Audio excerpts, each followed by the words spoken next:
According to a recent proposal by the Office of the U.S. Trade Representative, vessels operated by Chinese companies could face a port call fee of $1 million, and those built in China may have to pay up to $1.5 million. The fee is per port call, and it's not unusual for a ship on the West Coast going from Asia to the West Coast to call on 3 ports. They do 10 voyages a year from Asia to the West Coast.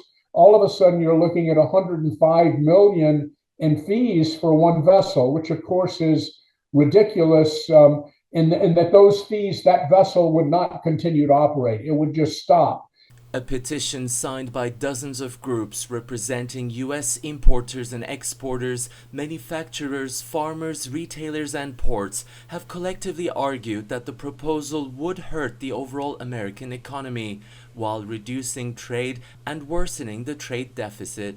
The report they released last week pointed that these port fees could essentially scramble international intermodal traffic, saying shipping lines would likely take steps to minimize or avoid the port entry fees.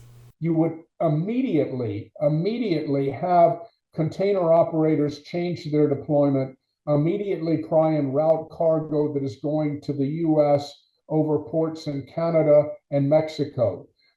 That is suboptimal because it adds cost. It has to move more inland. That's a higher cost per mile. And then in the ports in the U.S. that they call, they will immediately, rather than call those 2 or 3 ports, they'll call 1 port. And guess what? Automatically, almost overnight, you'll be back to that congestion situation that we had all feared as something of a past.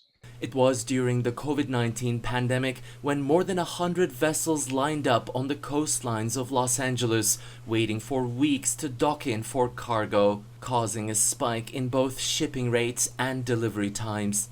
Diverting cargo from the U.S. ports to its neighbors may also have ripple effects. Experts warn about potential layoffs in smaller ports that could also impact regional businesses.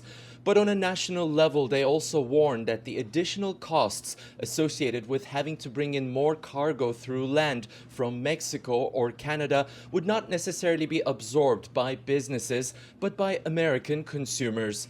Ediz Tiyansan, CGTN, Los Angeles.